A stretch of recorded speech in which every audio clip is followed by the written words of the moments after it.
Okay, so good evening, everybody. Welcome to our next chapter of Jewish history. I'm so glad for people that have stuck around through these 3,500 years. I'm glad that you have made it with us to the 20th century today. So just a little bit of review of everything we've done last time, just to set us up, because really last time was an important theoretical framework to understanding a lot of the discussions we're going to be having today. Last time, we really unpacked the origins of Zionism. And one of the ways in which I framed it, and one of the ways in which I think it's really helpful to think about Zionism, is both as a radically, deeply traditional Jewish movement, and also at the same time, a radically, deeply challenging of traditional Judaism, and a movement that really was just as radical, if not more, as all the other radical movements we've discussed, such as Hasidic Judaism and Kabbalah, such as the Reform movement, and other ways of really understanding Judaism that were an answer to, again, just like all times of Jewish history, answers to pressing historical or sociological problems, which, of course, from a bird's eye lens of just our trek through Jewish history here, one of the ways in which a community evolves, and one of the things in which I think Judaism has been especially adept at doing over the past 3,000 years, is confronting challenges in a very unique way head on, in a way that allows Judaism to stay Judaism, but also allow it to innovate enough to meet whatever challenges. So whether we're talking about the innovation of Jeremiah 2,500 years ago, when he taught that Israelites are allowed to be Jewish and practice Judaism outside of the land of Israel, whether we're talking about the rabbinic revolution post-destruction of the temple, medieval philosophy, Kabbalah, Hasidic Judaism, the Haskalah, Reform movement, right? Zionism is another example in a long line of radical Jewish movements that, again, attempted to push forward and also at the same time root us in tradition. And so last time we did a lot of the theoretical work behind Zionism. And so today I thought I would jump right in with a little bit of the history. And again, just like always, feel free to cut me off wherever, and we'll just plunge right into it. So we discussed the theoretical framework last time. So I'm going to assume at least some knowledge of, if I say the political Zionists versus revisionist Zionists, I'll explain a little bit, but I'm going to assume some knowledge of that just for this class. I want to actually start a little bit before Herzl. We didn't talk about this much last time. Last week, I really started with Theodor Herzl answering the Jewish question in the late 1800s as, again, just a very quick review. The question that all Jewish thinkers were asking was, Jews were granted legal emancipation for about 100 years. And what do you know? Anti-Semitism did not automatically disappear. And so there were many, or a plethora of ways in which Jewish thinkers thought to respond. One was, of course, to just say, we will reduce Judaism to a confessional religion so we can be good Frenchmen or Germans. Other ways were for Jews to join the socialist or communistic revolutions. Other ways were for Jews to go all in on liberalism and capitalism, right? None of these ideas worked. And so we get Theodor Herzl talking about this new idea of a return to a homeland. But I did hint last time, and here I will complicate a little bit of the story that I told a week ago, that Herzl, of course, was not the first person to come up with this idea, even after the Haskalah, of returning to the ancient homeland of Israel. And just one other note, I'm going to be using Israel and Palestine relatively interchangeably today, because most of what we're talking about, at least in the beginning, is going to be pre-1948. And so just so we all understand terminology there. So in 1881, which if we look to Russia and Eastern Europe, this was a time of particularly tough situation for the Jews. We saw a proliferation of pogroms happening all throughout Eastern Europe, all throughout Russia. This is also, I think I mentioned this several classes ago, but for those who are familiar with the conspiratorial book, The Protocols of Elders of Zion, which teaches of this grand Jewish plot to take over the world and the banks and to cause wars and all of these things, right? This was published anonymously in Russia exactly at this time. And so we start to see groups of Eastern European Jews moving to ancient Israel, and some of them are motivated by some vague ideas, maybe by Moshe Hess or Leo Pinsker, right? Just two names to throw out there, of perhaps we should start returning to a homeland. But mostly this was not motivated by any grand political ideology. This was just another example throughout our history of Jews having to flee, trying to look around the world, figuring out where are we going to be safe. what do you know? The Ottoman Empire, still in the 1800s, was one of the best places in the world to be Jewish, even though it had its dark moments. And so you started seeing tens of thousands of Jews in what's known as Chovevei Zion, which in Hebrew translates to the lovers of Zion, all of a sudden moving to Israel. Again, this is before anyone would call it political Zionism, but tens of thousands of Jews are already settling there, and they are starting what's called the Yeshuv. And so they are, just to backtrack for a minute, if people have heard of the city Rishon LeZion in Israel, right? It's a city close to Tel Aviv, right? That just means first to Zion. And that was, again, a city that was set in the 1880s by this group of what's called the first Aliyah, or the first going up to Israel. Just one other thing to point out is at the same time, there was a messianic movement going throughout a lot of Mizrahi Jewish communities, mostly the Yemenite Jewish community. And groups of Yemenite Jews were also now moving to Israel, not to flee anti-Semitism, not for secular reasons, but because they started thinking the time is ripe and this is now our moment, right? The Messiah is either coming or on his way, right? Things are going to be happily ever after. And actually, the only reason why I bring this up, that the first Aliyah was both secular Eastern Europeans and Messianic or more religious Mizrahi Jews, isn't because this is a particularly important historical point, but I think that this actually does a good job at representing a lot of the later struggles that the Zionist movement would have in the 1930s, 40s, 50s, and even now in Israel, where most Zionists, again, if we remember back to last week, were from Europe. Most of them were predominantly secular. If we remember from last week, the vast majority of the Orthodox Jewish community was against Zionism. The vast majority of the Reformed Jewish community was against Zionism. And so if you imagine anyone who would call themselves a religiously affiliated Jew, you would probably not be a Zionist in the year 1920. And so that left a group of very secular Ashkenazi Jews. And then all of a sudden, right, we know things in the Arab world started getting much worse for Jews in the 1920s, 30s, and then just, again, dropping off a cliff from there in terms of quality of life.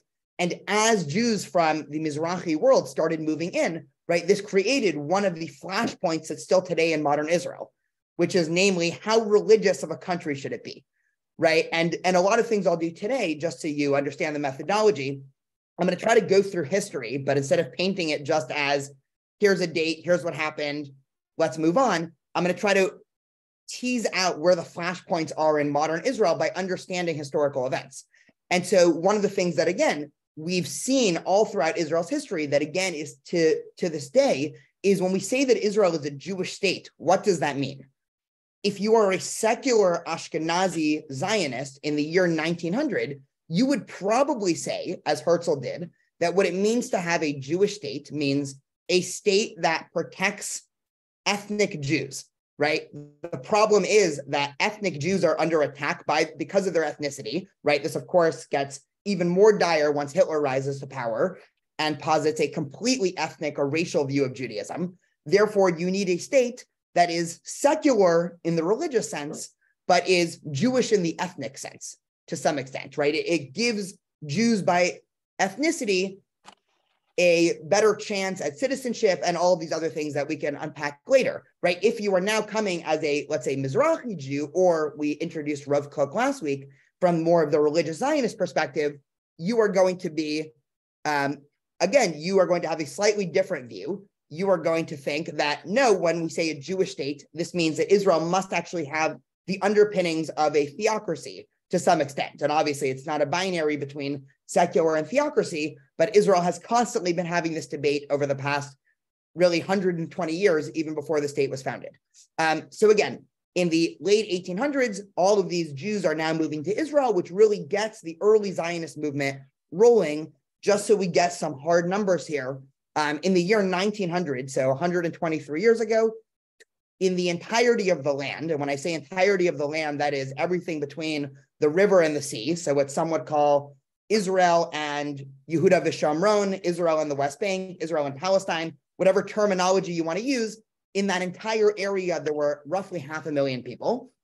85% of those people were Arab, and Arabs, of course, can come in, right? There are Muslim Arabs and there are Christian Arabs, and about 10% of people living in that entire land, the land of Israel in the year 1900, 10% were Jewish, and then about 5% were various internationals, right? This ended up becoming an extremely important geopolitical area already from the outset. And so in 1901, again, just to sort of paint the picture, right, this is when the JNF is established. And the JNF, of course, is still alive and well today, right, the Jewish National Fund. And the explicit goal, right, today, a lot of people think of it as if you have a bar mitzvah, you donate a tree via the JNF. But back in the early 1900s, this was the primary vehicle for the purchase of land, first through the Ottoman Empire, and then, of course, after World War I, through either local Arabs or through the British government. And here we get to another controversy, one in which we'll actually come back to today, which is people who are trying to invalidate the country of Israel. You can take that to mean however you want it, will say that Israel or the Jews or the Zionists stole the land. In reality, right, it's a lot more complicated than that, right? I don't want to oversimplify this to saying, no, they bought everything. And we'll go through some of the complications here. I definitely don't want to shy away from controversy, but the vast majority of land was actually bought.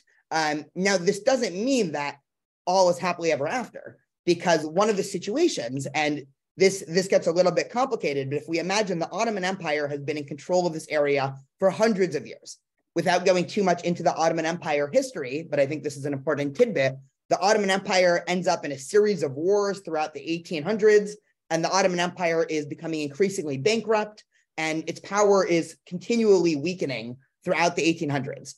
It's why the Ottoman Empire, on a quick tangent, ends up joining World War I, because it actually ends up owing a lot of countries a lot of land, right? That's a whole other class. But the Ottoman Empire is in need of money.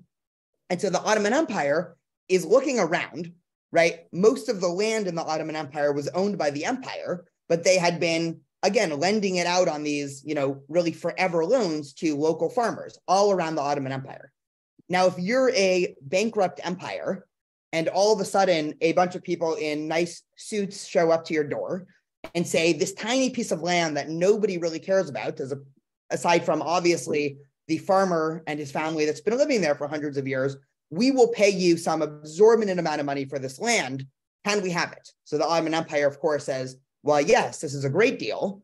They buy it, right? This is all happening in Turkey or other places, right? This is what the original Zionist congresses were busy doing and raising money for throughout the early 1900s. Now, all of a sudden, you knock on someone's door in the middle of modern day Israel, and you say, hi, my name is Daniel. This is now my land, right? Sorry, you're going to have to leave. And this is actually enforced by the Ottoman Empire. So if the person says, what the heck are you talking about? You call the Ottoman authorities and they kick that person out. Now, already we get to a flashpoint of complexity here, because on the one hand, and we can probably debate this forever, so I don't want to spend too long on this point, but on the one hand, if you are, let's say, taking the stereotypical pro-Israel side, you will say, well, everything was completely kosher, right? The way in which the world works is people buy and sell land all the time. And that's just how the world works. If anything, if you look at how other countries were founded, it was almost always by conquering and taking. Zionism was mostly by buying, right? If you're taking the other side, right, again, the stereotypical anti-Israel side, obviously positions exist in the middle, you're going to say, well, wait a minute, throughout the entirety of the 18 and early 1900s, we know that European colonialist powers were busy showing up all across the Middle East and all across Africa, and basically showing up and saying, this is our land now. All of a sudden now, a bunch of Ashkenazi Jews from Britain, France, Germany, all these countries are showing up. They look like the colonialist power people. They sound like the colonialist power people. How can we know that they are a part of this multi-thousand-year tradition, right? So they see, again, the stereotypically Eastern European or Western European people showing up, and for all intents and purposes, removing them from their house that they've lived on for generations. And these people are saying they have the deed, but they've never seen a deed in their life because the assumption was this land has been in their family for generations. So already you can see the flashpoint and underpinnings of what eventually becomes known as the Israeli-Palestinian conflict. And this will become important later. And again, happy to take comments and questions. Again, feel free to interrupt me. But now in 1909, with some land starting to be purchased, now we see the beginning of the kibbutz movement. And so again, just 2 minutes on kibbutzim and how they connect to all of this, right? Last week, we discussed that that basically all political Zionists were socialist or communist in orientation. And so the kibbutz system was basically one of the few times in which scholars suggest that socialism might have actually worked in the history of the world, right? Kibbutzim were these socialist small communities where, again, in the early days of Zionism, kibbutzim were radically socialist, even to the point where children weren't raised in their own home, right? If I had a child, the second that child was self-sufficient, I would send that child to live in the child home, and everybody in the kibbutz would be equally responsible for everything else. Today in Israel, obviously, some kibbutzim still exist, but capitalism has seeped into a large extent to a lot of kibbutzim, or the vast majority of them. But in terms of early Zionism, this is one of the ways in which actually a lot of historians think that the original yishuv, that the original foundation of Jews moving to this land were able to actually survive by having this basically communal idea that everybody is fully invested in the mission. And then again, as we discussed, this starts to brew tensions between Jews and Arabs, and we already got into how this cultivates the dual narrative.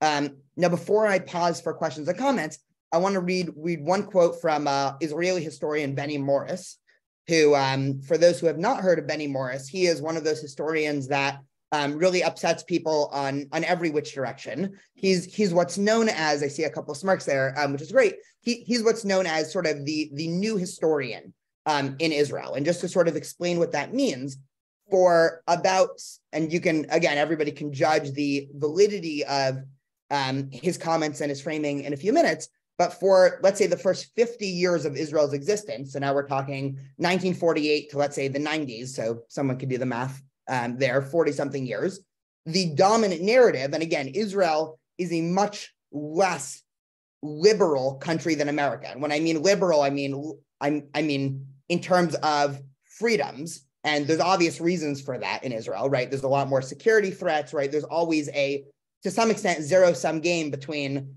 how much government overreach you want to have, how safe you are, and how much freedom do you have, right? If the government can read everything that I send in an email, I have less freedom, but everybody else will be more safe. So Israel historically has taken more of a conservative position in terms of security, which obviously limits freedoms. But one of the things that Israel also does under this umbrella is the government keeps a lot more information confidential. And so for the first 50 years of Israel's existence, we didn't know much about what was happening in terms of the wars that happened pre-1948 and even the 1948 war. And so there was this gray area that existed that, again, still to this day, if you try to ask somebody to give you a straight answer about what happened in the 1948 war, you're going to get 17 opinions and, have 10 people leave ragingly upset at somebody else. And so I'm not going to try to unpack all of that, but all that's to say is it's really complicated to try to piece back the pictures of what happened in a war 75 years ago when both sides have a vested interest in telling a singular narrative. Benny Morris was one of the first people who came and really tried to unpack all of this and actually spend years looking at all of the documents and putting together a picture. And he writes a series of books that, again, were very disliked by the mainstream Israeli population, but also very much disliked by the mainstream Palestinian population, who had their own narrative of the evil Zionists that came in and just forcibly removed everybody. And I see in the comments, two books are mentioned, which are both great. I always love mentioning books. So Amos Oz, of course, the famous, I don't know if he won a Nobel Prize, but he was up for the Nobel Prize.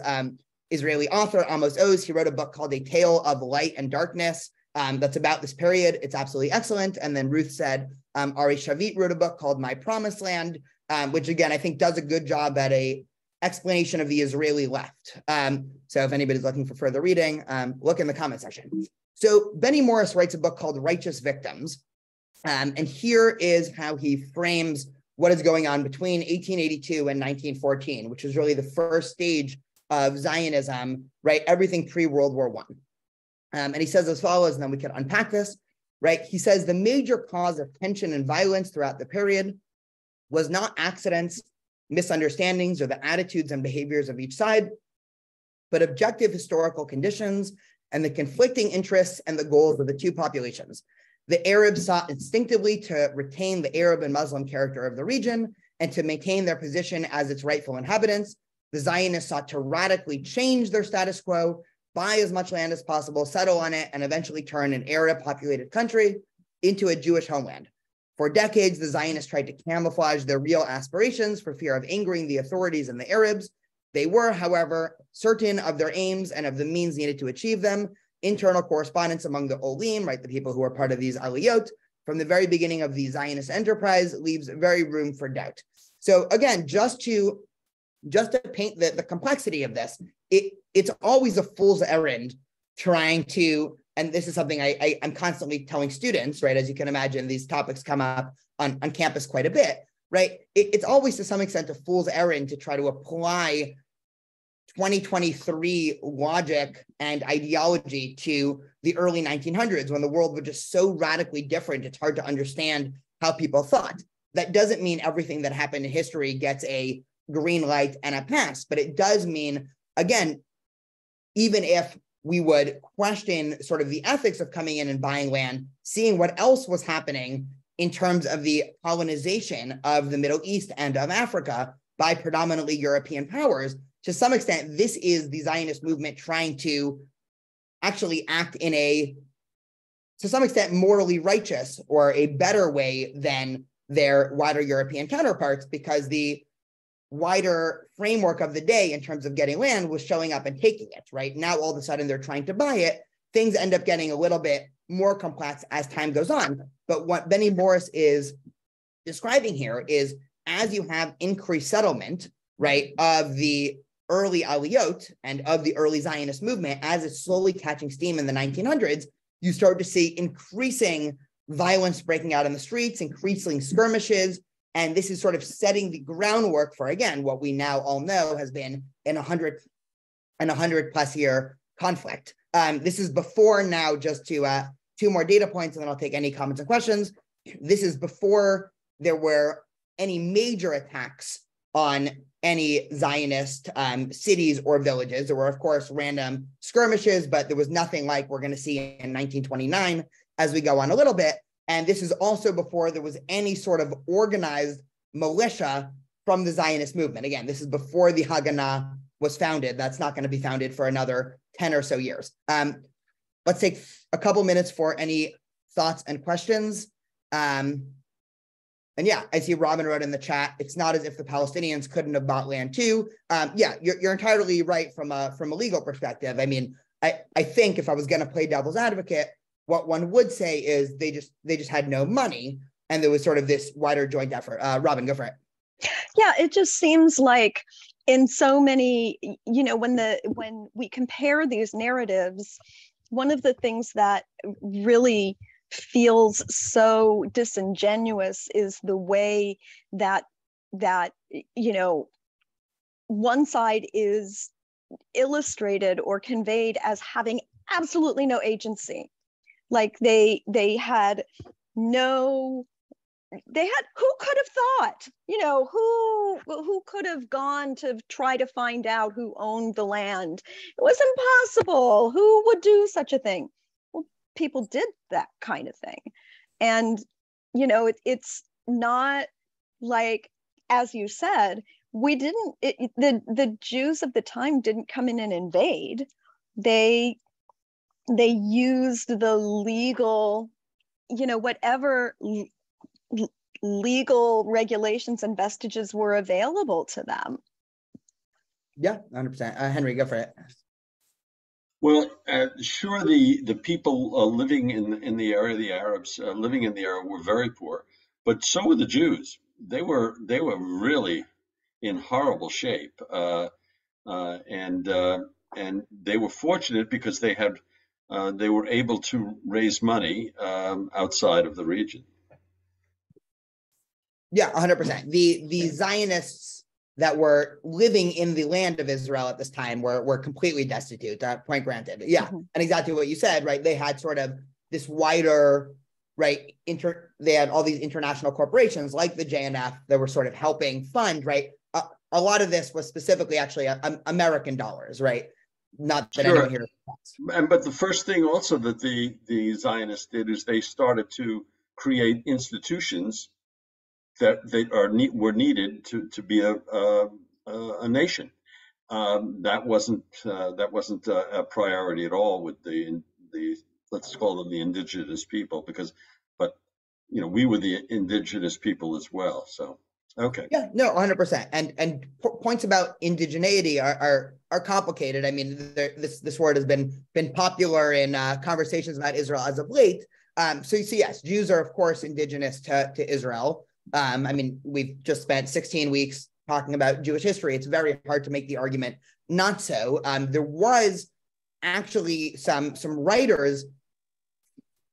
Ironically, they were Jewish writers, and you'll understand why in a second, writing in the early 1900s that were trying to come up with, now we know to be extremely faulty, but they were trying to suggest theories that suggested that Ashkenazi Jews were not indigenous to Israel, but that they were a series of converts. Again, some of them suggest the Khazar nation in the 8th century. There are other theories, but ideas that Ashkenazi Jews are actually indigenous Europeans that mass converted.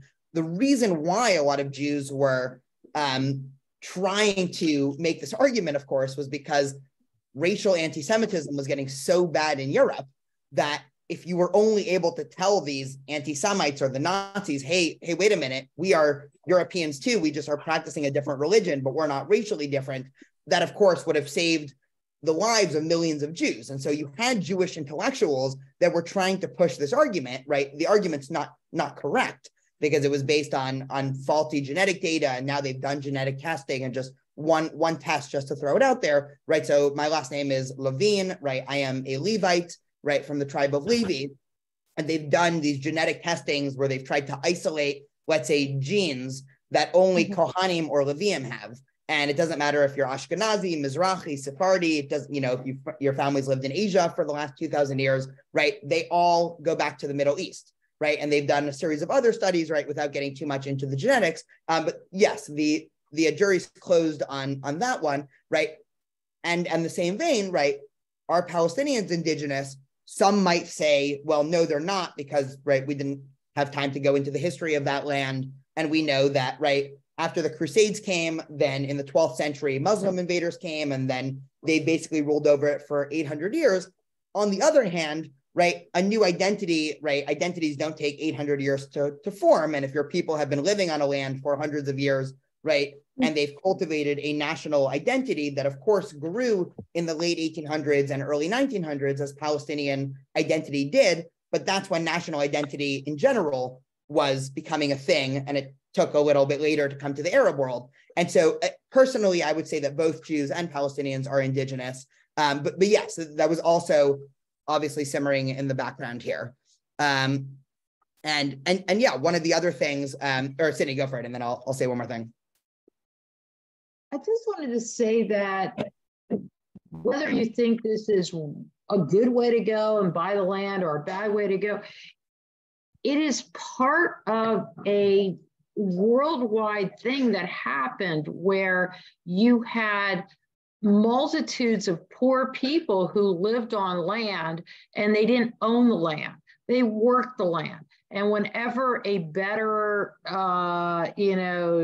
money opportunity showed up, they were en masse sent, off the land. And that happened in Scotland and, Ireland and Syria and Egypt, And Yorba Linda. Yorba Linda with the farmers and it's a sad thing when people are just tenant farmers. You watched the sad thing about, when you started to have the wars in Kansas and all of a sudden people are farming and you can't, there's just war. And the poor person who doesn't have ownership of the land, it's just sad, but it's a thing that's happened throughout the world, and this was part of it, just another part. Yeah, 100%. And yeah, I totally agree with all of that. And then to add up to something that I think Henry hinted to, which adds another layer of complexity. Again, this is not going to be the place to get, simple talking points about Israel Zionism or the Israeli-Palestinian conflict. This is places to leave with a reading list of 20 books and be even more confused. It is also true that once the early Zionists came in and they brought all these investments, they also built up institutions that made the region a better place to live. And so you had a lot of immigration, not just from Jews. I'll have a map in a couple slides, but also Arabs started moving to the area from other Arab countries. And the Arab population of what we now know as Israel-Palestine grew at a rate that's higher than a lot of the neighboring countries. And so, right, this adds just layers and layers of complexity, because all of a sudden, if you are building a rail station, which still today in Jerusalem, you can go to Tachana Rishona, right? It's no longer a working rail station. Now it has expensive places to eat dinner, right? But again, these are some of the institutions, right? Early hospitals, right? They were bringing in the state-of-the-art European technological and medical and agricultural advancements into a land that was about 150 years behind Europe technologically. And so obviously this becomes a better place to live. And at the same time, right, all of Sydney's points taken for granted, where it still doesn't make it better when the guy shows up to your house with the deed saying, no, sorry, this is my house now. You're gonna have to move. So all of these points taken, right? And so just so we can see a little map here of where some of the early Yeshuvim, right, from 1881 to 1914 were, again, all of the dark black, right, that is the dominant areas in which Jews lived, right? Probably none of these cities will be surprising to you. And in the squares, there are the major Arab towns. And so you can kind of see already, this is sort of a situation where you have sprinklings of one population living very close to, if not right on top of the other. And just for people who need a length map, right, this is 15 miles. And so, right, you can see the entire stretch of the country is 65 miles in some place, 90 miles in another place. And so we're not talking about the size of California here. I think when I looked it up, 19 Israels fits into the state of California. So just to get a sense of this area, right, we're not talking about a massive area. Really, we're talking about everything south of LA to Mexico in terms of geographical area. And so, right, this brings us into, of course, the next important stage of history. Again, we obviously can have an entire class on World War I, but for the important purposes of Israel, Zionism, and the Palestinians, right, famously, the Ottoman Empire enters in World War I. They enter in on the losing side, and once they lose the war, France and Britain, who are on the winning side of the war, take the Middle East and famously sit there with a map and chop it up and give the blue area to France and the red area to Britain. And so all of a sudden, basically over the course of this war, the Ottoman Empire ceased to exist. So this empire that existed for 400 years collapses. And all of a sudden, the Middle East, or for the purposes of our conversation, the entirety of Israel is now controlled by the British. And so now, overnight, the Zionist movement stops their, let's say, plan A, which is, well, let's just keep buying up land in the Ottoman Empire until we can either petition or until everybody just recognizes, oh yeah, the Jews are all already there, let's just create a state. And all of a sudden now, to some extent, they're in the same league or the same cultural milieu as the British, because a lot of the early Zionists were British themselves. And so all of a sudden, right, all of the advocacy now turns towards Europe and towards petitioning the English to have a state. I included this funny anecdote because I just like it. I think it's a great joke. Where a member of the House of Lords asked Chaim Weizmann, who again was one of the chief advocates for Zionism in England at this time, why are the Jews insisting on Palestine when there are so many other countries that are more convenient? And he says, that's like asking why you drive 20 miles to visit your mother last Sunday when there are many other old ladies living on the street. But again, it speaks to this idea right? One, it's funny, but two, it speaks to this important idea that the return to Israel was not just a political idea, right? Maybe Herzl was just in it for the politics, but the vast majority of all other Zionists, it doesn't matter if they were political Zionists, cultural Zionists, revisionist Zionists, religious Zionists, they were in it for the historic homeland component as well. And I think it also speaks to the fact that, to some extent, the international community didn't understand that, and to some extent still has trouble understanding that. Namely, the deep-rooted cultural connection to the land past just a piece of political protection. We can get into that later, but the important thing that happens in 1917 is the Balfour Declaration is issued by British. And so this is when Lord Balfour, in the year 1917, issues probably the most vague statement of support for Zionism in history. And there are, again, full books trying to unpack the Balfour Declaration. So I don't want to spend too much time on it because nobody's ever been able to really make sense of it. But here is all of the Balfour Declaration says, right? It's about 7 lines. His Majesty's government view with favor the establishment in Palestine of a national home for the Jewish people, and will use their best endeavors to facilitate the achievement of this object. It being clearly understood that nothing shall be done which may prejudice the civil and religious rights of existing non-Jewish communities in Palestine, or the rights and political status enjoyed by Jews in other countries. That is it. And so all of a sudden, this is important because this is the first time that the people in control of the land have said, yes, we are setting into motion, or we are greenlighting this idea to eventually create an autonomous Jewish state. What obviously the Balfour Declaration leaves out is everything else. How are you going to get there? What are the borders going to look like? What are you going to do with the native Arab population? What year is this going to happen? Right? The Balfour Declaration is famously vague, which of course would lead to a lot of controversy moving forward on all parts. And so just so we can see, right, in the year, so right after World War I, right as the British Mandate is forming, the British Mandate didn't officially start until 1922, but already post-World War I, it was clear that Britain was in control of not just Israel, but this entire area that you can see on the right, comprising of Jordan and obviously stretching further east.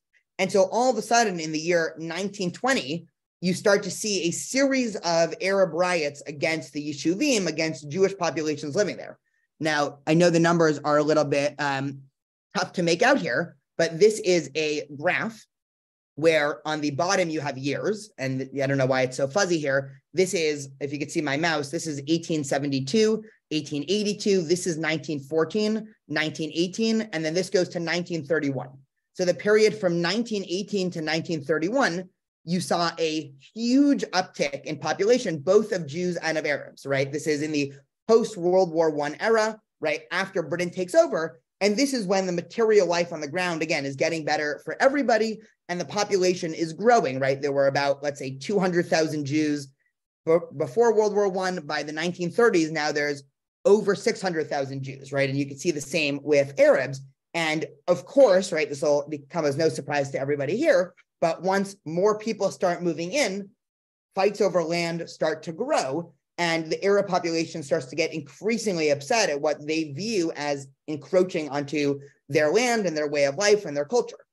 And so a series of riots happen in the 1920s, right? They're what's known as the first Arab riots. And as a result of that, a militia called the Haganah, right? We spoke about this last week. The Haganah just means the defense, right? It's why the IDF is called the Israeli Defense Force. That is formed to mainly protect the Yeshuvim, right? To protect against Arab rioters, right? That was the entire mission of the Haganah, right? This is going to be important a little bit later, right? In 1929, right, one of the worst massacres, right, in the histories of Zionism occurred, which is the Hebron massacre, where dozens of Jews, and again, these were not even, right, not that it makes a moral difference, but it makes, I think, an important historical difference. These were not Zionists that were killed. These were mostly ultra-Orthodox Jews who had been living in the town of Hebron for hundreds of years before that, ultra-Orthodox Jews who probably would have been opposed to the Zionist movement. Again, doesn't make a moral difference, but I think makes a political difference to some extent, right? They are massacred in the city of Hebron, and that is followed by another series of intense riots in the 1920s. And so, in 1929. And so you see the 20s as this tumultuous period to some extent where Britain's taken over, and so everything is under English law, right? Tons of Jews are coming in, tons of Arabs are coming in, and this, of course, is creating increased tensions between these two groups. And so what do you do if you're Britain now, right? You've been in control of this land for about 10 years, and this is to some extent the first time that Britain realizes that this is not going to be a nice little colonialist enterprise like all of their other times going into the Middle East or Africa and basically being able to pillage the land and using it as for geopolitical strategic reasons, right? Britain is now starting to realize, oh my goodness, right? It seems that we have a problem on hand. What should we do? And so Britain issues what they call the Shaw Commission. And don't worry, I am not going to read all of this, but they issue this committee to basically look at the riots that happened in the 1920s and to figure out what happened, right? Why are the Arabs rioting? Just to read a couple lines from the end, and one of the things we'll see with the Shaw Committee is they come to very similar conclusions that Benny Morris does decades later. So he says, at the end of this, in our opinion, the immediate cause of the outbreaks were the long series of incidents connecting with the Wailing Wall. These must be regarded as a whole, but the incidents among them, which in our view contributed to the outbreak, was the Jewish demonstration at the Wailing Wall. Next in importance, we put the activity for the Society of Protection of Muslim Holy Places and, in a lesser degree, of the Pro-Wailing Wall Committee. So what do you know, right? The same situation that happens, of course, 100 years later. The center of Jerusalem is a flashpoint. Jews want to pray at historic holy sites, right? This upsets local Muslims who also view these sites as holy. And they continue, again, the Shaw Committee continues to describe that the Arab position is looking increasingly bleak, right? Just to read one more line from this middle paragraph, the fundamental cause without which, in our opinion, disturbances either would have not occurred or would have been little more than a riot is the Arab feeling of animosity and hostility towards the Jewish consequent upon the disappointment of their political and national aspirations and fear of their economic future.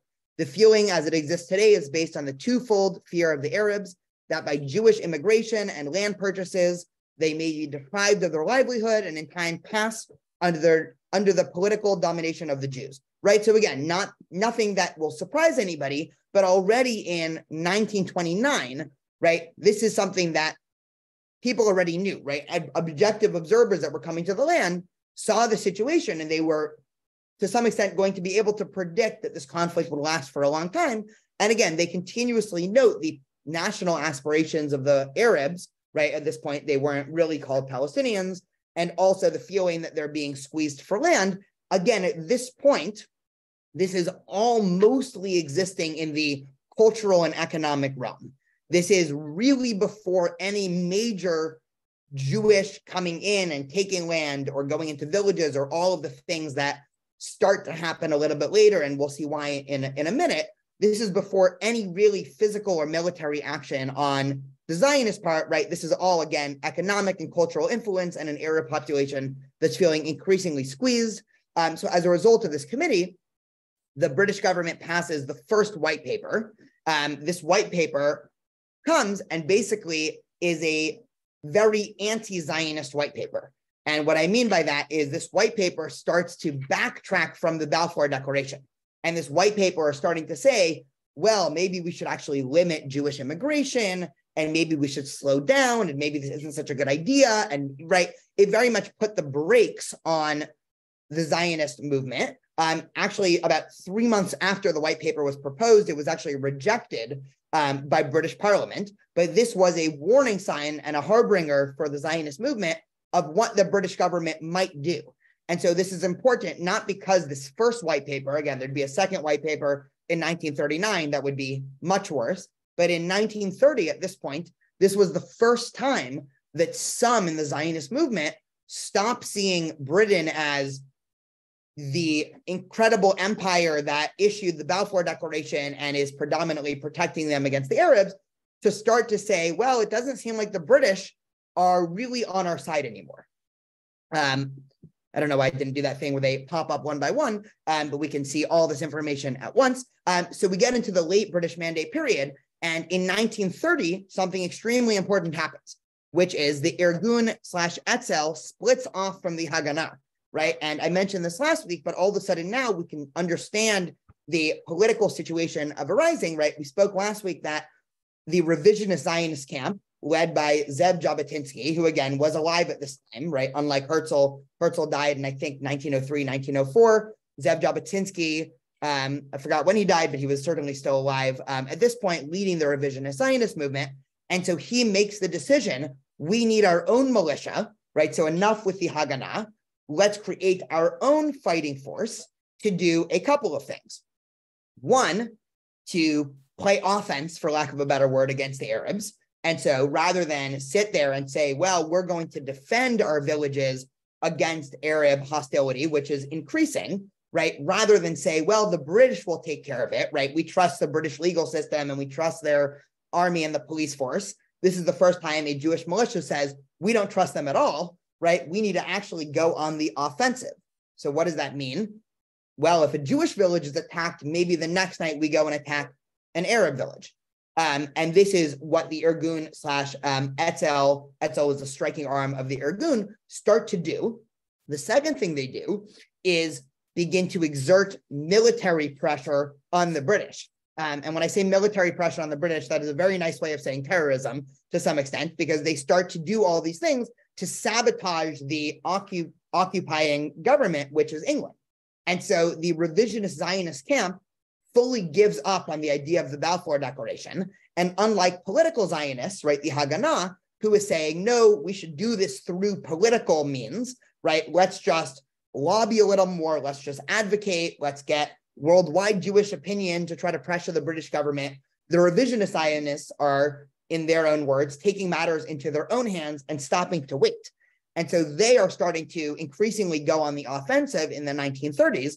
This, of course, gets even more dire for both sides in 1933 when Hitler comes to power. Again, what I think probably next class, which will be in 2 weeks, we'll obviously discuss what happens in Europe in the 1900s, because that is equally important to Jewish history as what's happening here. But Hitler is not going to be a new name to anybody here, right? Hitler is coming into power, right? He quickly passes increasingly anti-Semitic, right? The Nuremberg laws. This is, of course, pre-concentration camps, but things are bad, and the Zionists knew it.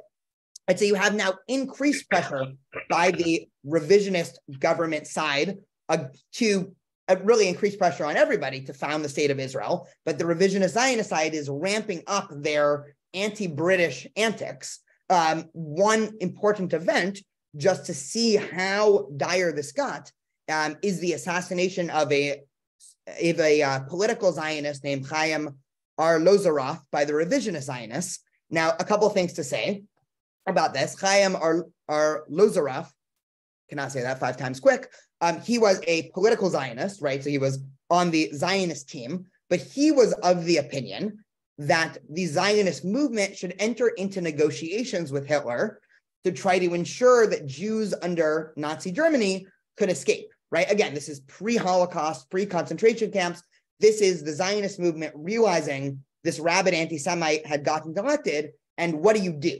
Right? So the political Zionist side, or at least some of it, said, let's try to negotiate with Hitler and try to say, hey, listen, you don't like Jews. We're looking for Jews to come move here. Let's try to make a deal. The revisionist Zionist side, right, very much, right, in parallel with a philosophy today saying we don't negotiate with terrorists, said we are unwilling to do anything with the Nazis, right? That is going to legitimize them internationally. And so they were, of course, extremely against any negotiations with Nazi Germany. And this came to a forefront when the chief negotiator in the political Zionist camp, Chaim Arlosoroff, was assassinated. Now, I put a question mark here because they never figured out exactly who did it. But of course, the revisionist Zionist camp was immediately blamed. And the revisionist Zionist side said, well, this is just a modern blood libel. But the political Zionist side is and has been convinced that the revisionist side did it. And most historians think this also was an assassination by the revisionist Zionist side. And so already you see, right, at the basis of even the Zionist movement, it wasn't in the 1930s everybody on the same team for one end, which is why I think this actually breeds 2 larger important points. One, I think it just allows us to see a lot of the political struggle in Israel through a more historic lens. I mentioned this last time, but just to reiterate it, and I'll probably reiterate it again at the end, the ideological predecessors to the Israeli right and left are the political and revisionist camp. And so Zev Jabotinsky's, let's say, head pupil was a man named Menachem Begin, right? We'll talk about him in a little bit more. Menachem Begin ends up being the founder of the party called Likud, which of course is the party that Yitzhak Shamir and Ariel Sharon and of course Benjamin Netanyahu were prime minister for. And on the other side, the Labor Party, right? That's Ben Gurion, Golda Meir, and Yitzhak Rabin, right? Ehud Barak, right? So just for people who are familiar with more modern history, you can already see that they had, right, very fierce beginnings here. Just a couple more dates, and then I'll take a step back for questions and comments. In the 1930s, right? And again, this is right, everything we know about Nazi Germany, right? Just keep that in mind as a parallel to understand increased pressure that's happening in really for everybody in the world at this time. There's a massive revolt in 1936. And this is a much bigger revolt than any of the riots in 1920s. And so you can imagine, right, the chaos that is spinning out of control, right? You have all of these different groups with very different desires, right? You have the British Empire who's controlling over British Mandate Palestine, and all they want is to basically be in charge of this very important geopolitical piece of land, right? All of a sudden, they have all of these groups that hate them, right? They have the Arabs who are starting to view the British increasingly as a threat against them. And so the Arabs are putting pressure, and they're starting to get other international countries to back their pressure against the British. You have the political Zionists who are putting all of this lobbying and economic pressure on the British government to make good on their promise to create a country, right, in the Balfour Declaration. And now you have the revisionist Zionists who are increasingly ramping up their attacks, both against the Arabs and against the British. And so the British, of course, do what they did last time, which is they call in a committee and they say, what is happening, right? How should we solve this? And so they issue what is called the Peel Commission Plan in 1937. And this is also important because this is really the first time that a two-state solution is proposed. And so the history of the two-state solution discussion, I guess, goes back to 1937. And so they look at the land, and this is what they propose, right? The blue would be a Jewish state, the red would be an Arab state, and the white or yellow in the middle would be an internationally controlled area. The reason why this shape looks so funky is because they wanted to make sure to include both Jerusalem and Jaffa, which was the port, right, in the international area. And so they said neither Israel, right, they said the port would remain international and Jerusalem, the holy city, would remain international, but we would create this country. This was rejected across the board by the Arabs. The Arabs, right, there were obviously, right, not all the Arabs thought the same thing, but some of the more radical elements were led by al-Husseini, who was the Grand Mufti of Jerusalem, who was a rabid anti-Semite, right? He met with Hitler throughout the 1930s, right? Obviously, not all Arabs that were living there were that extreme, but the vast majority, if not any Arab who had a voice that was influential in the community, outright rejected it. When this came to the Zionists, obviously, all of the revisionist Zionists said, no way. And the political Zionist camp was torn with a plurality rejecting it, but a lot of others trying to accept this because throughout the 1930s, it was becoming increasingly clear that the future of Jewish life in Europe was becoming bleak. And so they were willing to, again, just like their ideology stipulates, political autonomy, right, is what we're after, right? Who cares or not who cares, but questions about the grandeur of land and historicity and having, places that we read about in the Torah are a lot less important. And so this is mostly accepted by the political Zionists, but ultimately both sides would not be very happy about this arrangement. And so this never took off. But as a result of this getting rejected, the British now issue another white paper in 1939, which for those historians out there know this is right when World War II starts. So now things are becoming increasingly tricky for the Jewish population here. First of all, just to understand these white papers would allow only 15,000 Jews a year over 5 years. Now, 1939 is the time when Jews needed immigration the most in probably all of Jewish history, because the Holocaust was obviously starting at this point. And so this is when the pressure of immigration was at historic levels. And all of a sudden, the British government is passing this white paper that's a huge slap in the face to basically the entire Zionist movement.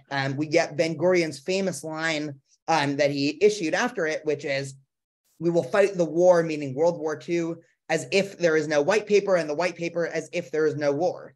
And that's a great quote to try to explain just the tensions that were happening in the Zionist or the political Zionist movement at this time, because right when World War II happened, and especially as knowledge of what was happening to the Jews in Europe was becoming increasingly widespread, both the Haganah and Etzel basically made a pact and decided they were going to call off any attempts to fight with British soldiers. And so they basically said, we want the British to be at their full fighting force to fight the Nazis, right? We are no longer going to, skirmish or make riots or all of these things. There actually was one very radical element of the revisionist Zionist camp known as the Stern Gang or Lehi, just for people that have heard that. They actually went so far. I mean, this is a tiny radical group, so this does not even represent revisionist Zionists, but they actually, in at least the late 1930s, they were on the Nazi side against the British because they were trying to get the British to lose, right? They obviously flipped, right, once it became increasingly clear of how dumb of a move that was. But 95+% of the Zionist world basically decided, whatever qualms we have with the British here, right, we need to back off. And this will be the last slide until I take some comments. So they switched all of their military action from, rather than fight the British, let's just spend all of our time and effort and money and resources and weaponry into illegal immigration. And so this is called by historians Aliyah Bet, right? The first Aliyah was in the late 1800s. This is called Aliyah Bet, which connotes some sort of secrecy here. And from 1938 to 1944, 100,000 Jews were snuck into Palestine. And from 1944 to 1948, again, post-World War II, in the Bricha movement, hundreds of thousands of more reached Palestine. And probably the most famous thing to come out of this in terms of, right, because Leon Uris popularized the book in the 1950s, was The Exodus Ship, which, if you haven't read the book, The Exodus by Leon Uris, it is a great novel. And this is, I believe, from The Exodus Ship, and I'll explain what that story is in a minute, but this says, the Germans destroyed our families and homes, don't you destroy our hopes. And so again, a very powerful message, because this was, again, both during the Holocaust and right after the Holocaust, there were millions of Jewish refugees. I mean, one of the lines that David Hartman or Daniel Hartman always says that strikes an emotional chord was that in the 1940s, the most common adjective to come after the word Jew was refugee. And once the state of Israel was founded, there have not been any real Jewish refugees in history. And so just to imagine the situation, both during the Holocaust and after, there were millions of Jews whose homes were destroyed, who were trying to flee, and no country wanted them. I mean, one of the black boxes of American history also is how many boats America turned away. And this is still at a time when Britain was under these white papers. And so illegal immigration switched, but then there was also, and the Exodus, I think, is a great example here, is the last thing I'll say before any questions or comments, is trying to now beseech world opinion.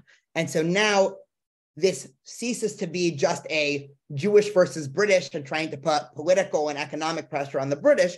All of a sudden, especially as knowledge of the Holocaust is spreading throughout the world, Israel doesn't exist yet. The Zionists are looking towards the rest of the world and saying, hey, you need to help us.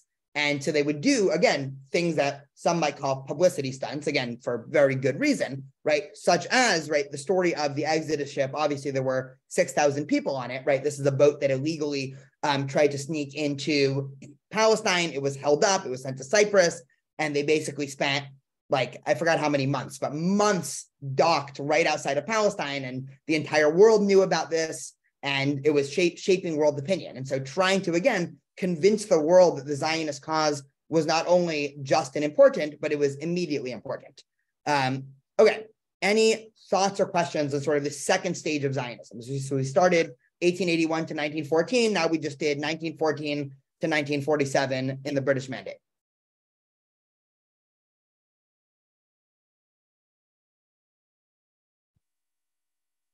Okay, so we can move on a little bit. So this, of course, this slide will probably be more familiar to a lot of you, but this leads Britain to give this to the newly formed United Nations to try to figure out what to do. Again, they are, right, after World War II, just to backtrack a little bit, after World War II, so of course, there's about 4 years between World War II and the UN vote, maybe 3.5 years, pressure on the British is increasing from all circles. International political pressure on the British, and now even the political Zionist camp, even the Haganah, is so upset with the British once they're finding out what actually happened in Nazi Germany and the Holocaust, that even they are basically engaging the British in occasional battles, right? Not to mention what the revisionist Zionists are doing, right? Most notably, they blew up the King David Hotel and killed 100+ British officers, families, right? Civilians, right? So just chaos is everywhere now. And so Britain, of course, wants to get out as soon as possible. And so they give it to the newly formed UN, who does the same thing that the Peel Commission did 10 years previously, right? They go, they survey the land, they talk to people, they collect data, and then this is what they issue for their two-state solution. Of course, the blue would be a Jewish state, the yellow would be an Arab state. And now just a couple things to note about this, this map. One, the amount of political lobbying that had to be done to get a 2/3 vote in the world was incredible. I mean, there's such interesting stories of diplomats trying to petition, you know, different countries' leaders to try to vote yes in terms of a Jewish state. And they did not think this was going to happen, meaning this was not what, let's say, the political pollsters at the time would have predicted. In terms of the actual land itself, one of the things that you'll probably notice is that here the Jewish state would be a good amount bigger than in the Peel Commission. And that's for a couple of reasons. One, most of that land is the Negev, which is not negligible, but it's very much inhospitable. Even today, only a tiny percent of Israelis or Arabs or anybody lives south of about where my mouse is, right? There's a couple big cities there, but it's really just desert and sand dunes. But this, again, speaks to the fact that the geography was constantly shifting. And here is where we get into more shaky historical claims, where from the 1930s, especially as the revisionist Zionist camp is starting to gain a lot of military power, now is when you start to get some of the claims, and I saw some written in the comments before, that they were forcibly taking of lands, or at least military or physical pressure enough that lands switch hands in, shall we say, morally opaque ways. We can get into that a little bit more in a second once we introduce the war. But this immediately is accepted by the entirety of the political Zionist world. And so Ben-Gurion and all of the other political Zionists said, this is great, we will take this deal. There are millions of Jewish refugees that need a home right now. We accept it. The revisionist Zionist camp that was at this point led by Menachem Begin said, of course not. This is a terrible deal. We want the entire land. And again, at that point, when they said the entire land, they don't even mean all of this. They mean also Jordan and some of Iraq and some of Saudi Arabia, right? That's the map we saw last week. But ultimately, the political Zionists had the power. The entire Arab world, again, says no to this. And so the day after the UN partition vote, in November 30th, 1947, is what started the independence war. And the independence war in Israel actually had two parts, right? A lot of times we think of it as just one war, but part one was a civil war, which was a series of internal riots that were greater even than the 1930s riots. And so now you have all of these, right? And just one more comment about this partition, because this will help understand the war a little bit. You can see that in a lot of places, people are right on top of each other. Again, the area of this blue is maybe like 10 miles, right? So this is not, you know, people being very separate. This is two groups that are becoming increasingly distrustful of each other, living right on top of each other and right next to each other. And so the map is like this because that's where the people were naturally already living. And so it's not as if the UN arbitrarily drew a line that made no sense and said, here, this will be great, right? They were responding to where, of course, people were already living, which was basically sporadic and random, and it depended on where they were able to buy land and what, and some natural resources. Again, that is a tangent for another time. Just one other comment about the map is that Jerusalem here is still white, and that was supposed to be still under UN control. And so the UN did not grant control of Jerusalem to either the Jews or the Arabs. Obviously, it was in the middle of the Arab land body, which is something that the Zionist movement did not like, but they were, again, willing to acquiesce on this deal because of the amount of refugees. And so in 1947, this starts a multi-month civil war, which has, again, all of these local Arab groups and militias and all of these things taking up arms and trying to take back the country, basically. And of course, we know how this war ends, right? The Zionist movement, which at that point had not just one militia, but several, right? They had the Haganah, they had the Irgun, they had Lehi, right? At a certain point, all of these militias banded together to become the IDF. So it's not that the Etzel or the Irgun dissolved, they just became under control of the IDF. And one comment to make about that, and just to speak about, right, one of the people in Israel's history and Zionist history who ends up becoming a hero, and he becomes a hero even though if you were a pollster in the year 1930, you might not have thought he would become a hero, and he's become a hero even to a lot of the Israeli left, is Menachem Begin. Because Menachem Begin, even though he was part of the revisionist movement and had extremely hardline views, right, he ends up getting elected to government in the 1970s and makes peace with Egypt. But even before that, he, perhaps more than anybody else in the Zionist movement, was responsible for the fact that there was not a civil war in the 1940s between the revisionist camp and the political camp, right? These two groups hated each other. This wasn't just, oh, you voted Democrat, right? I'd rather not have dinner with you, right? These were two groups that really were always on the verge of war. There were times that they actually fired on each other, right? One notable incident is called the Altalina, right? We won't get into that too much, but if you're curious, feel free to Google it. But Menachem Begin, the second war starts, he tells his entire militia force of, again, these very radical band of militia who are unhappy with partition plan and who hate political Zionists, hey, you actually need to start fighting under the banner of Ben Gurion and political Zionists. Do whatever they say. After the war, we'll figure it out politically, but we are not going to fight against them, which was, again, a huge, important step in Israel's history to push forward. But this civil war happens, right? The Zionist side is able to win, right? And in winning, they not only win, but they end up, of course, conquering more land, because one of the things that happened was there were all these Arab villages that took up arms. And so once that happened, right, you can imagine if war breaks out, right, you don't just defend your front porch and then go back home, right? You're trying to push the enemy back, and that's happening back and forth. This, of course, proliferates even more, right? Months later, when Ben Gurion officially in May of, right, this is November to May is what, 5-6 months? So half a year later, in the middle of this independence civil war, Ben Gurion officially establishes the state. And that day, basically that afternoon, all of the surrounding countries declare war on Israel. We don't have time to get too much into the war, but again, this is Egypt, Syria, Lebanon, militias from Iraq. In terms of numbers, by the way, Israel was so outnumbered. I mean, it's almost a joke. I think Israel's army was 10% of the total army of the enemy. And again, there's a lot of different historic deep dives as to why this happened.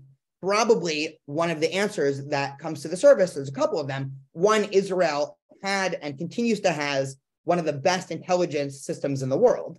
And so, right, this is when a lot of early Israeli intelligence, right, think the Mossad, think other groups, were just so strategically better and so much better at collecting intelligence. It gave them a crazy advantage. One fascinating book, I wasn't going to mention this, but it's a really awesome book. It's by the journalist Mati Friedman, and the book is called Spies of No Country.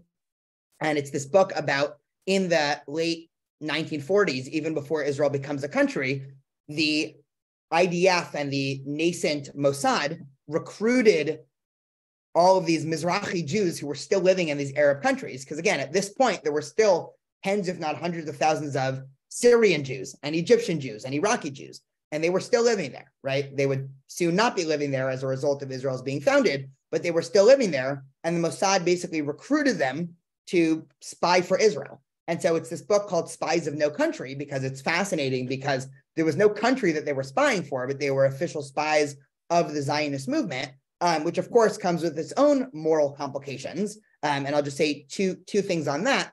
One of the reasons why it's morally complicated was because these Arab countries would soon start suspecting all local Jews as Zionists, which was historically completely incorrect, right? We don't have, of course, Pew polling from, let's say, Egypt in 1950, but if you ask your average Egyptian Jew in 1950, are you a Zionist? Do you want to move to Israel? Their answer would probably be, no, like I'm happy here. I don't need to move to Israel. But at a certain point, these local Arab governments started viewing any Jew that was living in the entirety of the country as, well, I don't know, you might be a Zionist spy. So that's one reason why it's complicated. Two, when a lot of these Mizrahi Jews end up coming into Israel as a result of the independence war, Israel did not always treat them very well. But after this war, the results are there are about 600,000 Palestinians, and I call this the Palestinian exodus from Israel.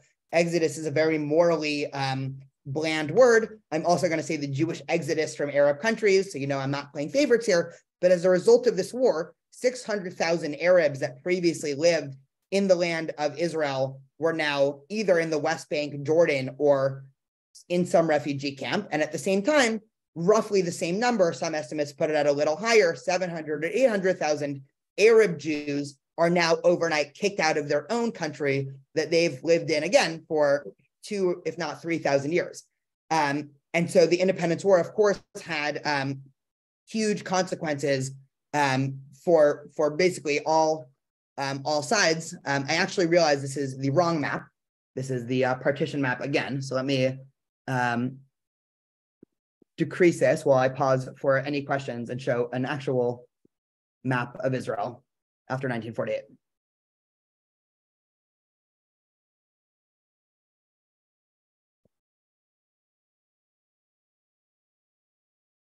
Oops, did not mean to go on Google Maps. If anybody has any questions while I am trying to find a picture here, go for it.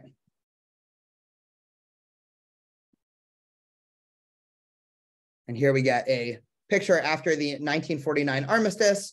Right here gets a lot closer to what we think of today when we say Israel, although after 1967, it changes a little bit. But we have this, I don't even know what to call this. The orange is Israel. The green, of course, is now under Jordanian control. So one of the major things that happened after independence war is, of course, because the Palestinians said no to partition, there was never a Palestinian state created, and of course hasn't been since. And so the land in which would have made the bulk of the Palestinian state became under Jordan rule. And that's true with both the West Bank, and then also here is the Gaza Strip, which became under Egyptian rule. And there were some demilitarized zones right up north by the Golan Heights, and then also right by Egypt. And those were areas in which were particularly hot border areas. And so those areas were patrolled by UN peacekeeping forces, which historically effectively did nothing aside from standing there. And every time anybody declared war on anybody else, they very quickly fled back to Europe. That's a little bit of a cynical take, but that seemingly is what happened. So again, back to here, we have 1948 war, and finally, right, the Zionist movement had been in full force for about 70 or 80 years, and all of a sudden, Israel is declared a state. Israel has its borders, and now all of the problems that happened were no longer problems inside the Zionist movement. They would become internal Israeli political problems, which of course they had many. I see there are a couple comments in the chat, so just to give me a minute to look. Yeah, Michael says that the Israelis had a major advantage because they metaphorically had the sea on their back, meaning on this side, there was truly this idea, which is probably pretty historically accurate, that the Jews at this point are fighting for not just their personal lives, but for their collective lives. Again, this is years after the Holocaust, and most of the people fighting in the Independence War or the 1948 war were Holocaust survivors, or they had been Zionists the whole time. And so there really are stories. I mean, some of the accounts of this is incredible. Holocaust survivors coming in 1945 or 46, and a year later, they're basically on the front lines fighting against, these irregular armies from Iraq that are coming in to destroy them. Michael, go for it. I just want to say that actually this was the slogan of the Arab states, to throw the Jews to the sea. And I've heard even Egyptian broadcast in my younger years in Israel in Hebrew by Egyptian who apparently spoke Hebrew, that they'll be coming and throw us to the sea. So this was worked out as an advantage because they knew this is the last stand that we can have, like a Masada, after the Holocaust especially. So that was our strength. Yeah, thank you. Yeah, there was a lot of, one of the complications, just to get back to this, the Palestinian exodus from Israel, there's a lot written about this. I saw Ruth probably like half an hour ago put in the chat that the city of Lod, which used to be called Lydia, which is where Ben Gurion Airport is, used to be a Palestinian town that was basically entirely taken over by force during the 1948 war. There was basically three things that all happened at once. And here's why the 1948 war is so controversial. And you can get, if you ask a right-wing pro-Israel or a centrist or a, pro-Palestinian author, you will get three just completely different stories of what happened, is because three things happened at the same time, and we don't really know in what extent, right? One was, of course, when all of these armies started coming in, Egypt and Syria and all these countries basically told the local populations, get out of our way, we're going to come in, we're going to, as Michael said, push the Jews into the sea, and then you'll come back home. And so you had hundreds of thousands or tens of thousands of Arabs leaving their villages. And when the dust settled and the war ended, Israel obviously wanted to draw their borders in a place that was more secure than this map that you see here. And so at a certain point, once the war ended, they just said, okay, well, we are now not going to have this sort of checker situation. We need this area, right? So that's one thing that happened. The second thing that happened is that these local Arab villages even took up arms against Israel. And so they were combatants in a war, right? The third thing that happened was, and this is where it gets controversial, right? There were obviously also accounts of the Haganah or the IDF or wings of the IDF that were, again, more revisionist minded, even though they were part of the IDF, accounts of them actually going into villages like Deir Yassin and like Lydia and all of these accounts that you hear, and actually forcibly pushing out the people there.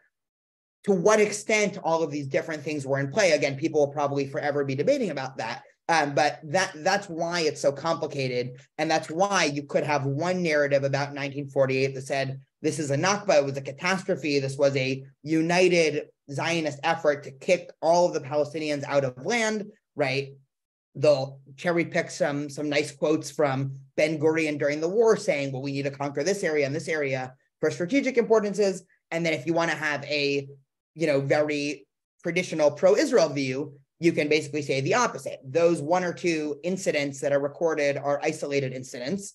And really what happened was they joined the enemies in the war. And how can you blame Israel for saying yes to partition? The Arabs said no, and then the Arabs attacked, right? You can't blame Israel when they end up conquering a little bit of land. And so you can see this dual narrative coming on, and people here can decide whichever they think is more likely. But this, again, obviously resulted in Israel being created. And not only was Israel created, obviously, but Israel was created from compromise. And what do I mean by that, right? Obviously, there was a geographic compromise, because when any Jew throughout history pictured the land of Israel, I can promise you they were not picturing what Israel looked like in 1949, but there was a willingness to compromise in terms of the land. There was a religious compromise of Ben Gurion, which seemingly has come back to haunt the state of Israel for the past 75 years, this was before 1948. This is when Ben Gurion was pushing the international community to accept partition. And he realized that there were tons of ultra-Orthodox Jews living in Israel. It would not be good for public opinion if the people who look I'm using quotes here for people that are only listening and can't see my hands, the people who are the most Jewish looking, at least, or culturally, if they all said, no, actually, we're not Zionists, we're against this happening. And that was a very real prospect of happening. And so Ben-Gurion met with ultra-Orthodox leaders and said, listen, you don't like Zionism. I don't particularly like, ultra-Orthodoxy Judaism. What if you guys at least say you're on board with the Zionist project and with Israel? In return, I will give you religious control over certain important functions, such as marriage, such as family law, and increasingly in Israel, it seems like other avenues of the public sphere. And so, still today, the Rabbanut, one of the areas which is endlessly confusing for Americans to understand about Israel, which has no separation of church and state, is this compromise where ultra-Orthodox Jews are in control, say, of marriage, even though in polling data, 85% of people living in Israel want there to be something like secular marriage. This was also an economic compromise because Ben-Gurion, again, was a full socialist, but very soon after Israel being founded, it started introducing slowly at first, but then very quickly, more capitalistic and free market tendencies, throughout the 1950s and 1960s. Israel's biggest supporter, by the way, was Russia and the Soviet Union. And then in the 50s and 60s, it slowly switches to liberal democracies. And so France was actually Israel's biggest ally in the first 15 years, It gave Israel weaponry and probably nuclear weapons, even though Israel's never admitted to that, And then obviously America ends up being Israel's biggest backer. But initially it was actually more communistic countries. But once they realized Israel was not going to be a full-blown communist country, Israel started being backed by the West, and the Soviet Union started backing Arab powers, which we'll probably have to wait till next time or a future time to talk about the other wars. And then one other just fascinating debate, and we'll end off here, and then we'll need probably another half a session for the rest of Israel, which I'll figure out how that fits into our last three classes. One of the big debates in early Israel, and one of the big compromises that Israel made, was about reparations from Germany. So in 1952, again, as knowledge about the Holocaust was spreading throughout the world, Germany offered to pay a very high sum of reparation money to Israel, basically because of the Holocaust. Now you can imagine the arguments for both sides. On the one hand, it seems like if Israel takes this reparations from Germany, that's basically like accepting their apology and letting them off the hook. And so there were several hardliners in Israel that were extremely against this. The chief opponent of this, will probably be no surprise to you, was Menachem Begin. And actually one of the ways in which Menachem Begin became popular, and one of the ways in which he started gaining support, again, he was in the minority, So once the government was founded, it was a labor government, a socialistic government. But Menachem Begin, again, stopped being the head of this Etzel militia band and started being just a normal politician in the opposition, He led the campaign against reparations from Germany. On the other hand, Israel ultimately took reparations because what they said was, one, they need the money. Israel's population actually doubled in its first 4 years, which is unheard of for countries. And there were all of these refugees pouring in, both from Europe and then also from the Middle East. And so Israel ultimately accepted the reparations from Germany, but this was another flashpoint of early Israel between, again, the compromisers versus the hardliners. And to some extent, Israel has been, still to the past 75 years, has had these strong political debate element, not just Israeli-Palestinian, but also internal to the Zionistic camp, which, just because, I'm going to skip about 70 years, but just because it's been all over the news, I feel like I almost have to mention what's been happening in the last 2 days, So anybody who's checked the news, has seen that Israel has basically seen the largest protest in Israel's history that happened basically today. There was a huge strike across Israel. People are quitting that are in high positions of government.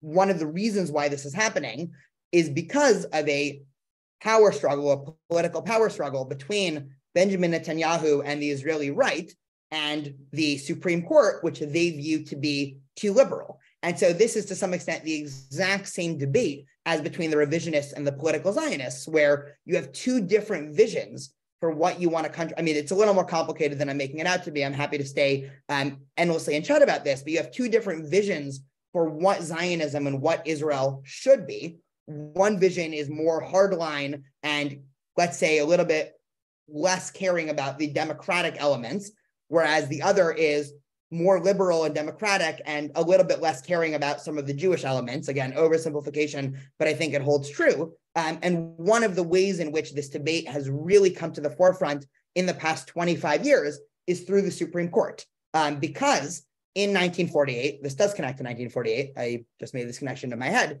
Ben-Gurion was a little bit too busy to draft a constitution because they were in the middle of a war.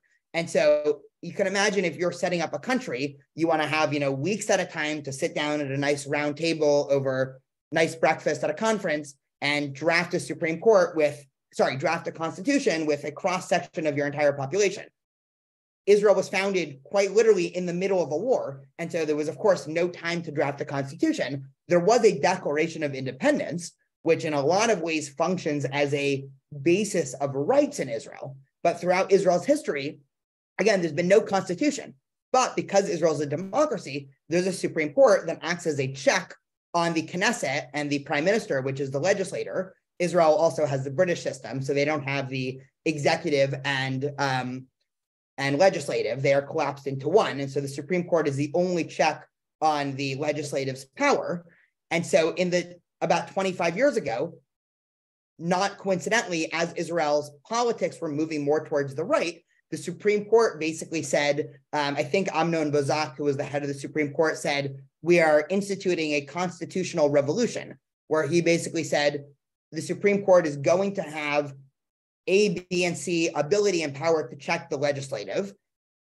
And people on the right who saw the Supreme Court as mostly limiting their power, because as Israel went more to the right, they, let's say, cared a little bit less about minority rights, Arab rights, LGBTQ rights, things like that.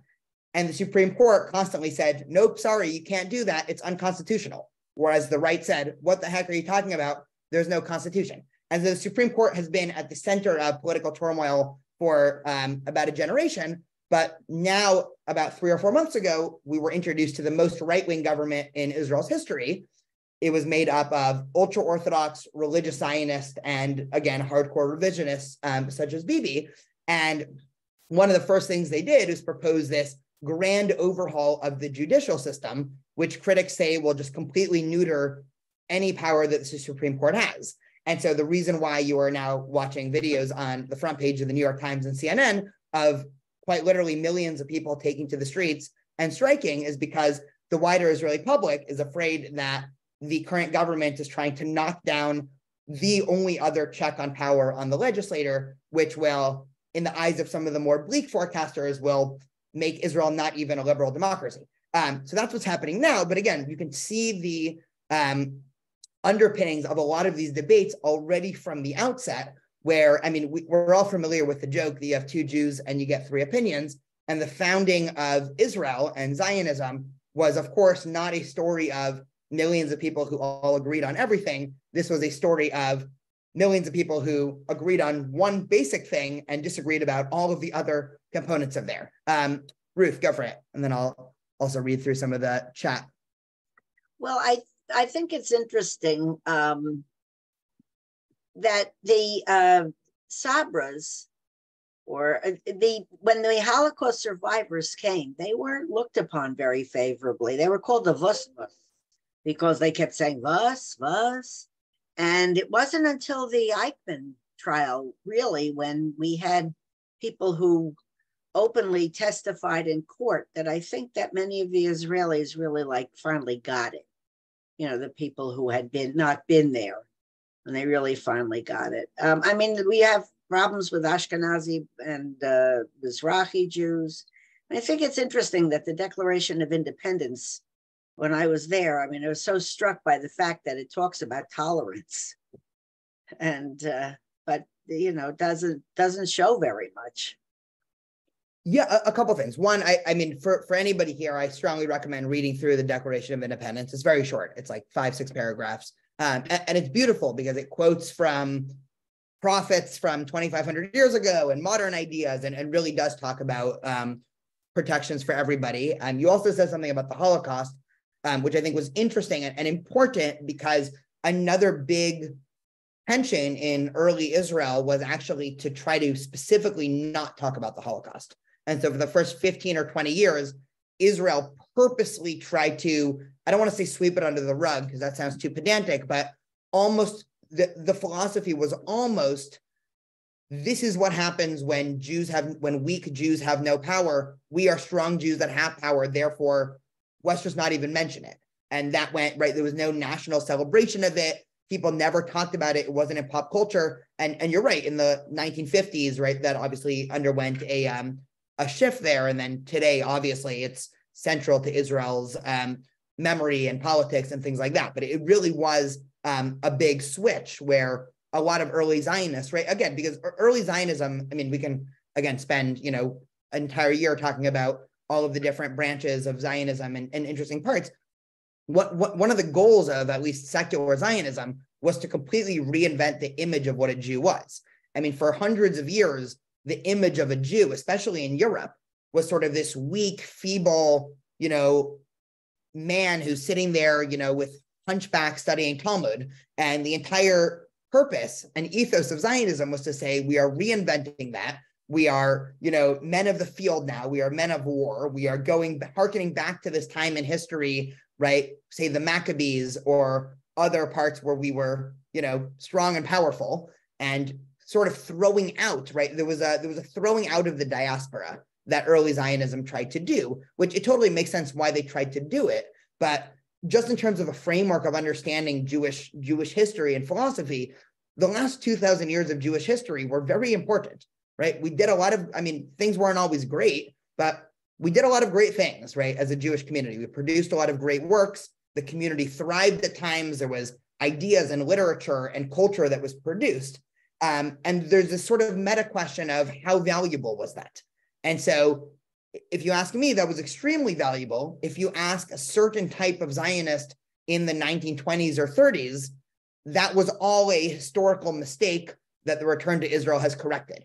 And because that was a historical mistake from that perspective, that means that any of the production of exile and diaspora should also be thrown out.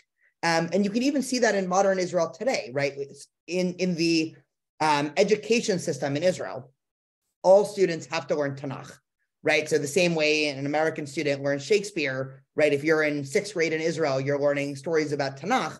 There's no national course about the Talmud or Midrash or medieval literature or anything like that. And so on the one hand, you can say, okay, well, the Tanakh kind of makes sense, right? It's located in Israel, but this is also still sort of left over from anything produced in exile is a dark part of our history. Let's not focus too much on it. Let's only focus on the sort of, more macho-y Tanakh stories, which personally, I think that's a mistake, but I understand why they felt the need to reinvent it. Ruth, do you have something else?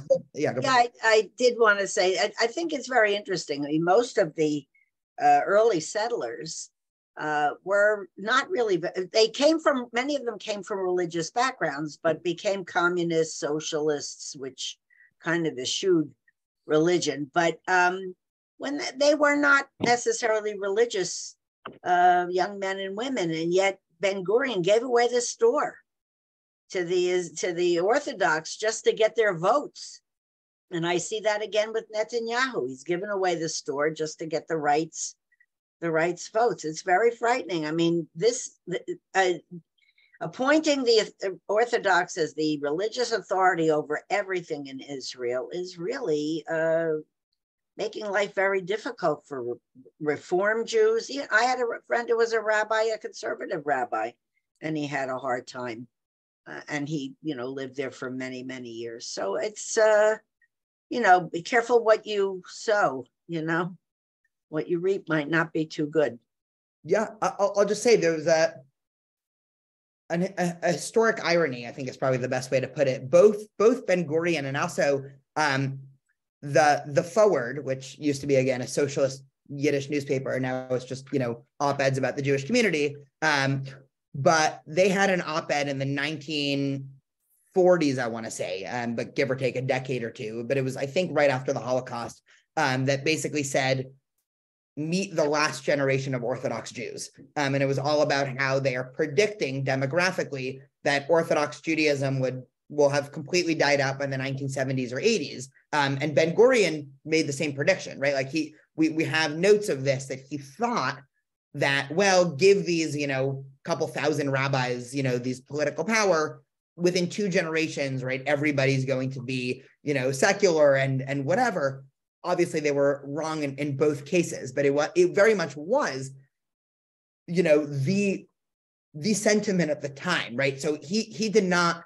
I think Ben-Gurion would be the most surprised if he were to show back up in modern day Israel and realize they were having public debates over whether or not hospitals are allowed to serve chametz on Passover to patients that, don't care about Passover, right? Like he would be the first one to be shocked. Daniel, I just want to say thank you for this great class.